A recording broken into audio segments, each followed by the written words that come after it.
The Straw Hats versus the Blackbeard Pirates, a battle that we've all been thinking about a lot, I bet. Who will fight whom, right? Well, I do think we might have finally figured it out because I've analyzed all the possibilities, I opened some books, read some lore, and now I've got a battle map. 10 one-on-one matches between Luffy's crew and the Titanic captains, and let's just say, I'm gonna catch you off guard real quick, I think. Just let me cook and actually listen, please. I think you might actually agree here. Jesus Burgess versus Zoro. Right.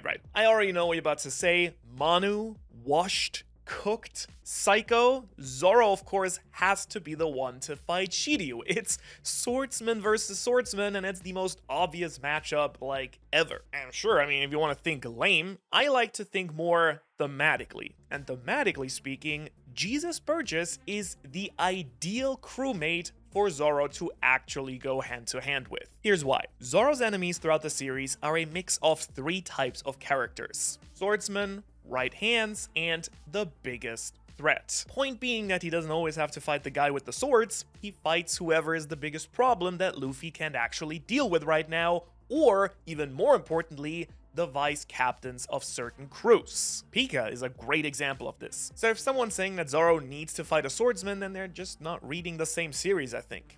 This fight works absolutely perfectly, after all, because Burgess and Zoro fill the same slot on their respective crews. Neither are technically vice captains, but very clearly occupy that role, but instead they're the most trusted and earliest comrades of their respective captains. Now, technically, we don't know, of course, that part for Burgess, but it's very likely since Burgess is the first Titanic captain. He's the man who keeps Teach in check, pushing him to focus and make more wise choices, and is very skeptical of characters like Kuzan, who joined late and might have an alternate agenda. One thing we know for sure is that Burgess is just crazy loyal, right? And had a solo mission entrusted to him by Blackbeard personally to infiltrate Dressrosa. Like, he's the man. The second man of the Blackbeard crew, and so of course he'd just be the perfect and logical matchup for Zoro, the man who keeps Luffy in check, who butts heads with him, and then makes him focus. Like, they both seem to be the voices of reason that are genuinely insanely loyal to their respective captains. And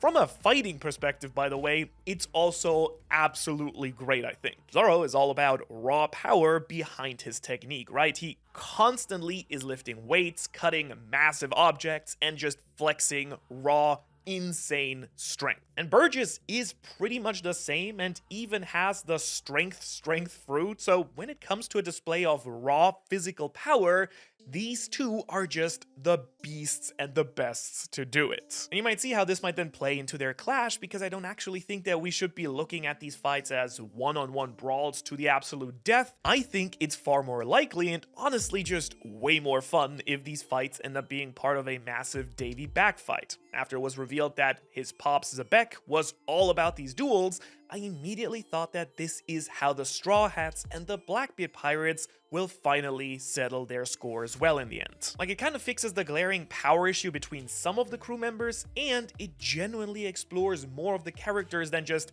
my crazy technique is this and I have kind of the same thing going on. And to be real with you, it's just way more fun, and we still haven't seen it done in the story again. So I hope you're on board with me, kind of hoping that Davy D. Teach is gonna bring the Davy back. And in a bout of just raw power, Zoro is the man to lift against Burgess. Just imagine Zoro outbenching him or lifting like a giant mountain just out of pure spite because it suggested that Burgess would win in a Davy back lifting contest. Now, obviously, right, Sanji or Jinbe could, of course, definitely also fill this slot against Burgess. They got some crazy muscles too, but that's, of course, if Oda chooses to just ignore the blatantly obvious narrative and thematic backbone of the fight, which he may or may not do. I'm just exploring the most interesting and, in my opinion, most likely options here. But don't worry, I'm not stupid, or at least not that stupid. Of course, Zoro has a really high chance of fighting Shiryu instead as well. However, as of right now, when this video is going up, when you're probably watching this, if it's not like super late, but cool if you're still watching it, I think that there's another perfect matchup for the Invisible Swordsman that would be way better, I think, than Zoro. Shiryu versus Brook.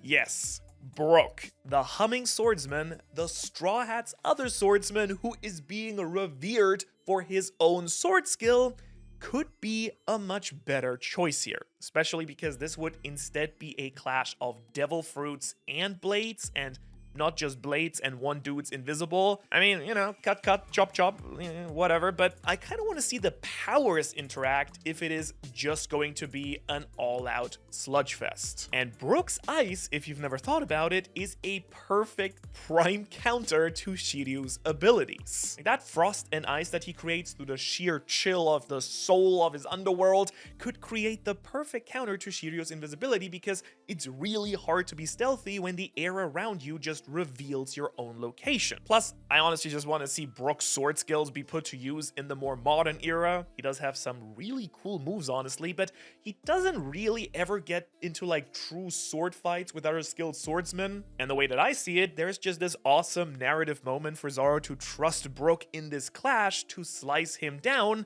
and I would really, really like that. Now, something else I kind of wanted to bring up here is that realistically, there may be more than one clash between these crews as well, like whatever and wherever Oda decides to actually have this happen, probably on Laugh Tale, right? But these matchups could be the final ones, but maybe not the first ones, or kind of vice versa, right? I may be right in my guesses, but then maybe the fights go wrong and the matchups switch, or someone loses, so someone else has to jump in.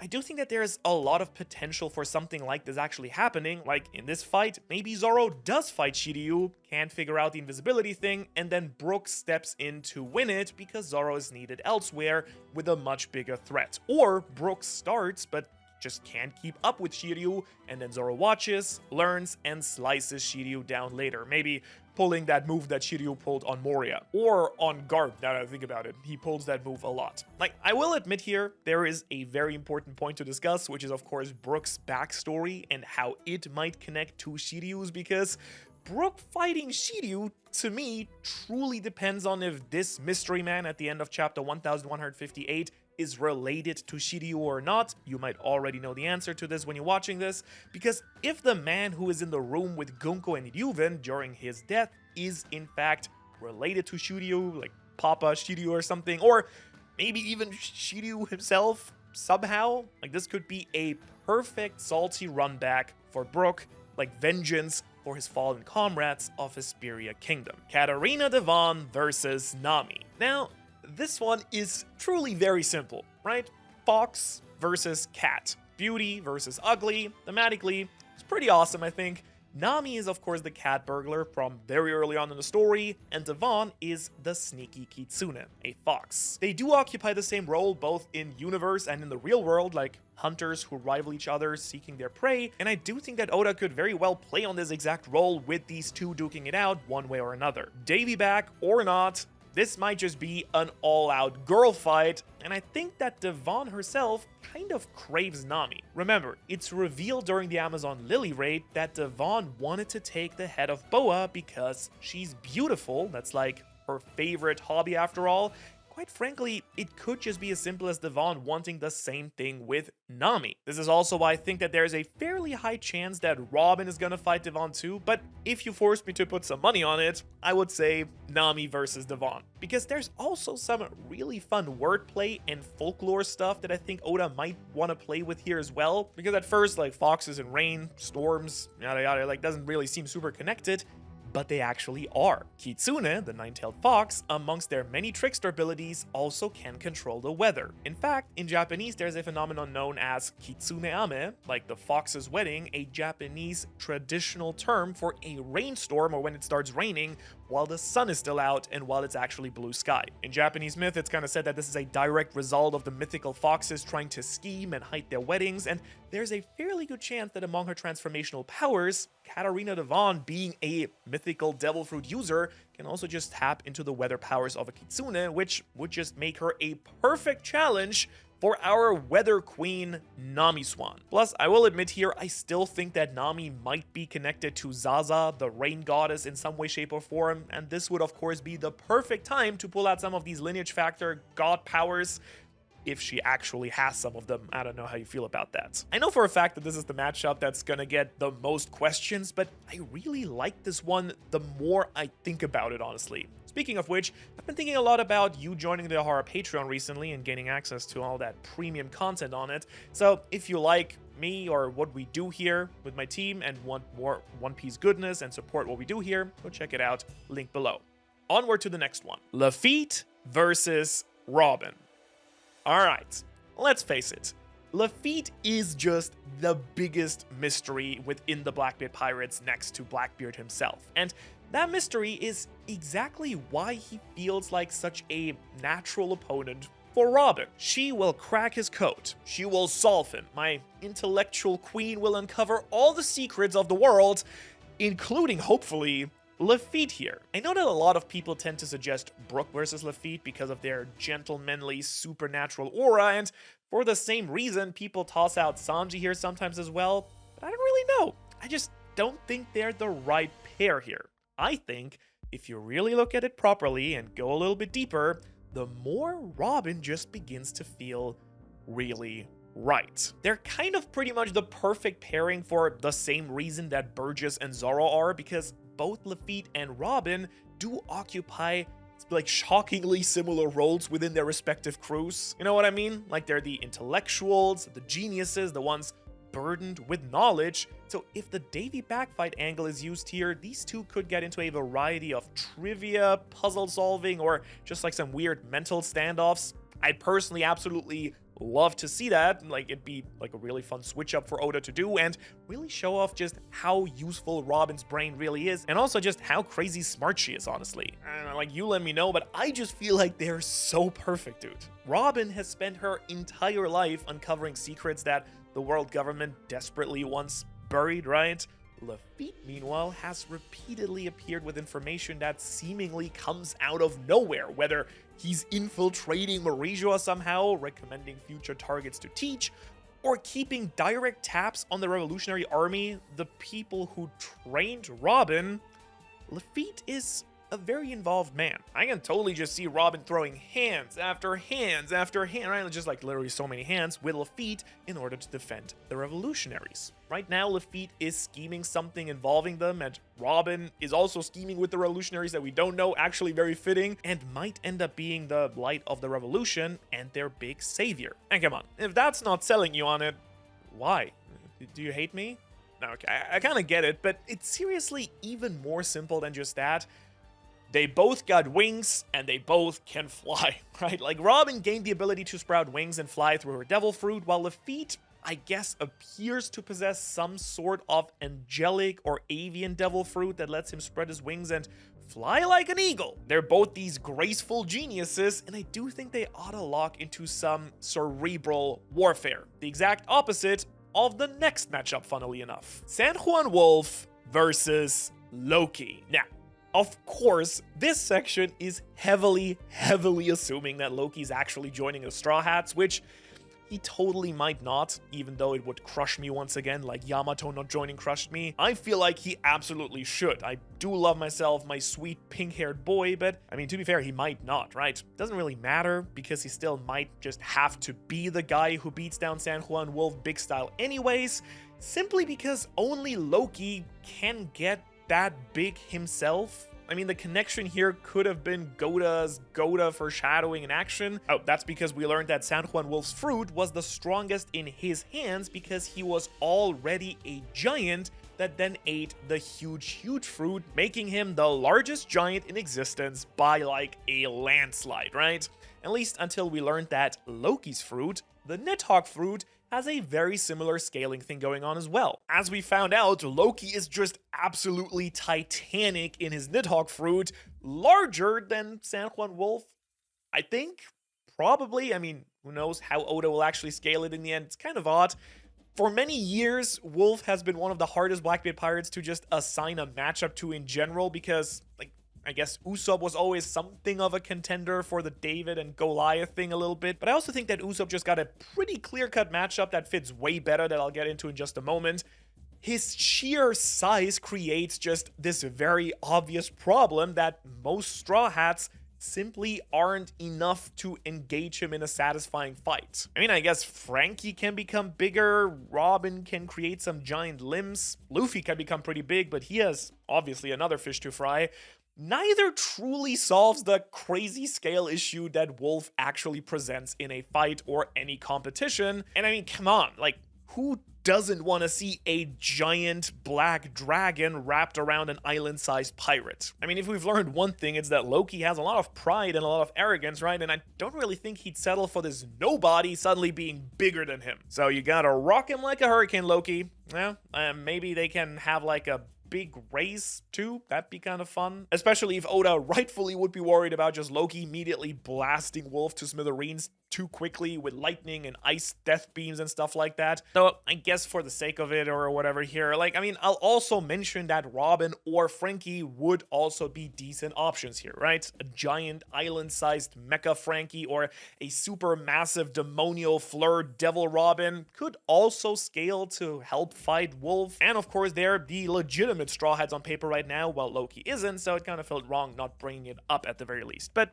I like the Loki option a lot more. Pizarro versus Jinbe. Ooh, yeah, baby. Now we're talking. Avalo Pizarro, one of the most bombastic and adversarial members of the Blackbeard crew. I think it's without question that he's just like the least loyal member of the entire crew, like attempting to usurp Blackbeard on a couple of occasions, actually.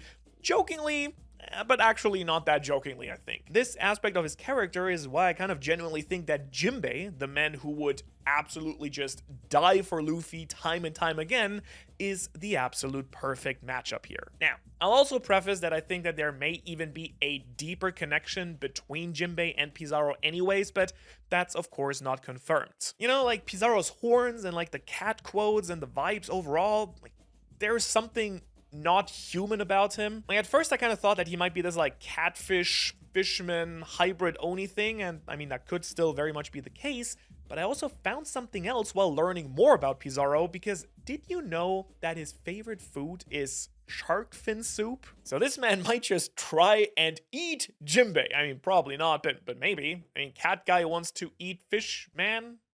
Kind of like it. It's fun. There's like a narrative reason too with like the soup thing.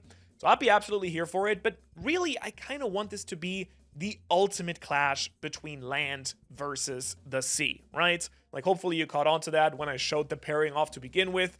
In case you forgot somehow, Pizarro possesses the crazy Isle fruit, allowing him to merge with and control entire land masses. Jinbe, of course, meanwhile, is the Knight of the Sea, a warrior whose entire identity is just tied to the ocean. His fishman karate allows him to unleash like these massive waves and turns, and now I kind of want to see that at full burst again on Pizarro's island. Obviously, Jinbe would just have to go absolutely berserk to find Pizarro, and I do want to see that. I hope you want as well, because Pizarro doesn't just control terrain, kind of is the terrain. Can you imagine Jinbe weaponizing the ocean itself to soak him down? That'd be like metal as hell. And I really think that this theme of loyal knight versus corrupt king would just work so very well when it comes to how Oda writes the exchanges between people during their fights. Of course, it's a little bit of a stretch to say that Jinbe could just unleash that much water at once, so I kind of have to acknowledge that Loki or Franky even might be more logical contenders here. But if it's a small island that Pizarro merges with, I don't know, I'm just saying, or, I mean, Jinbe might still get a power-up anyways. Honestly, most of the Straw Hats still do. Including the next one, who might have been sneakily getting one in Elbaf anyways, Doc Q versus Chopper. Now, some of the matchups I've pitched, as you've realized, require some deeper analysis and explanation and these like thematic parallels and stuff. I think this one just, like, speaks for itself, right? Doc Q versus Chopper is arguably the most obvious Straw Hat versus Blackbeard pirate matchup in the entire story, outside of just Luffy versus Teach themselves. At their core, these two characters just represent complete opposite philosophies of medicine. Chopper became a doctor because he just wants to cure everything, right? And ever since Drum Island, his dream has remained remarkably simple. Get rid of all disease, period. Which makes Panacea Boy here like the perfect man to take on Doc Q, the man who can literally create new diseases on a whim with his new weird devil fruit. Even though he then used it to gender bend law for no reason, but hey, who are we to complain, I guess? I mean, Come on, man. It's like right there. What are you talking about here? Chopper creates medicine with hope and wonder in his little like reindeer gloves. Meanwhile, the horseman of death over here is tossing out decay and sickness and rot like it's no one's business. Not to mention that he rides on Stronger, the horse, and maybe we'll get the tragic reveal that Stronger actually absolutely hates Doc Q and the crew, and only Chopper will actually understand him because he speaks with all the animals. It's also another matchup that really would benefit from the Davy Backfight format, I think. Like an abstract way of measuring their healing and destructive powers against each other that isn't just make Chopper sick, then Chopper heals himself. Make him sick again, then Chopper heals. You get the idea. Vasco Shot versus Franky. All right, straight out of the gate, I'm going to say that this is probably the matchup I'm the least confident in, but I do also have an angle that I really, really like with it. I don't think that every matchup needs to be like crazy, deeply philosophical, at least this one sure isn't. Sometimes Oda just likes putting two weirdos in the same room and seeing what happens, and usually it's entertaining. And that's why I absolutely love the idea of Vasco Shot versus Franky, because these two are surprisingly similar once you actually strip down away some of the details. Both are enormous, Vasco naturally and Franky obviously through his raid suits. Both of these weird, eccentric, and loud personalities only exist on their unique, albeit crass wavelengths. Like, neither feels entirely normal, even by One Piece standards, if you know what I mean. Like, without question, though, the funniest through line here, and the reason that they're perfect enemies, you might have realized that too, is because, of course, they both are powered by beverages. Franky, the man, runs on cola, while Vasco, the freak, runs on alcohol. Like, they could finally settle the greatest argument of all time, booze or cola. You know, right? Like, that's definitely a massive argument that everyone everywhere has. Yeah, That being said, though, there's another possibility here that becomes way more likely if the entire Davy Backfight theory rings true, which would be Jinbe versus Vasco Shot in the drink-off of the ages. In case you don't know what I'm talking about, Oda has confirmed that Jinbe, not Zoro, has the highest alcohol tolerance in the Straw Hat crew, and so if it came down to like a match of brews, not bruises, Jinbe would need to drink Vasco into the ground, which, you know, we're not encouraging alcoholism on the channel, but something I would absolutely love to see happen in the manga. Kuzan versus Sanji. Hey, fire and ice, baby. Fire and ice. This age-old elemental rivalry that Oda can finally resolve through Kuzan and Sanji. I mean, I love Zoro, but I do think that Sanji does just deserve way more love, and there's no better way to do that than having him square up with a former admiral. He's already blocked Kizaru's attack at this point on Egghead, but now he needs to run it up and win in a real fight 1v1. I mean, come on, like the visual spectacle alone would just be incredible. One of the things I would just love to see animated in the anime too. Like, I mean, those blue flames melting through glaciers, or ice so cold it just freezes Sanji's fire. We may not get to see Punk Hazard and the fight that happened there between Akainu and Aokiji, but we could see this, a very close second, plus maybe, just maybe, Sanji gets whooped and my boy Kuzan proves that ice is just better than fire, just not lava. But you're probably wondering why. Why would this be the better matchup? Why not Loki or Zoro, characters who are currently way closer in power level to Kuzan? Well, the reason that this matchup works so perfectly, I think, has very little to do with powers. It's all about Robin. Kuzan is one of, if not the most important character in Robin's backstory. He was present on Ohara, he allowed her to escape, helped her escape actually, directly influencing the course of her entire life, also saving Saul. They do have a fairly, let's say, complex relationship given who Aokiji worked for and now is working for, and I kind of feel like this could actually be preyed upon. Robin could have to fight Kuzan, but I don't know if she'd actually be able to do that. Luckily though, there is just a Straw Hat who consistently throws himself into danger to protect the women of the crew, which is Sanji, right? That's why this matchup just feels very natural. I hope you agree with this. It's Sanji saving Robin from the burden of dealing with a fight that is just way too emotional for her, and like she doesn't even know if Aokiji's really a bad guy, which I'm not sure either. I don't really think I believe it, but the biggest question is, can Sanji actually win this fight? I mean, Kuzan is one of the strongest pirates in the world, as you know, a contender for the One Piece itself, it seems, alongside his captain, as Oda showed us. Does Sanji really stand a chance? Honestly, don't know. Like, maybe not right now, but he could. But I do know that if Sanji does defeat Kuzan somehow, nobody will ever question his place among the Straw Hats heavy hitters ever again, I hope. But we'll also say the flip side here kind of also just works. I can totally see a world where Robin has to fight Kuzan, if only to prove to him that she's now finally strong enough to handle him herself. I mean, their interactions throughout the story show that Kuzan tries to keep kind of tabs on her in order to protect her, of course. And finally, Robin could just show him firsthand, secondhand, third hand, so many hands. She could show Kuzan that she's chillin'. He can just rest easy now, knowing that she is way stronger than before. Which brings me to my favorite Straw Hat. It's now time for Van Augur versus Usopp, the duel that has been staring us in the face for over 20 years. Sniper versus sniper. Just who is actually better here? Well, Van Augur, that's like the probable answer, but that's why Usopp needs to step up his game and finally show up, because quite frankly, it's like swimming up a waterfall here. From the moment that Van Augur was introduced in the story on Jaya, Oda has just emphasized over and over again that he's a literal monster. Like, remember when he shoots the birds from the coast and they just fall on the Going Merry?